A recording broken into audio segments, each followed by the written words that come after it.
Hey everyone, and welcome back to the channel. In this guide, we are going to go through how to easily enter a bounced check on QuickBooks. So start by logging into your QuickBooks Online account and navigate to your dashboard.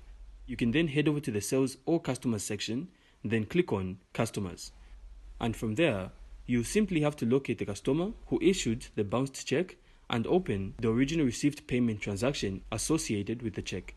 And in the received payment screen, go ahead and select the More button at the bottom. Then once the drop-down menu appears, click Void to reverse the payment.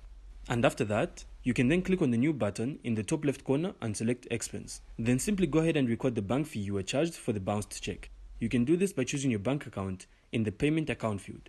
And in the Category field, select Bank Charges or create a new category for bounced check fees. Then finally enter the amount of the fee.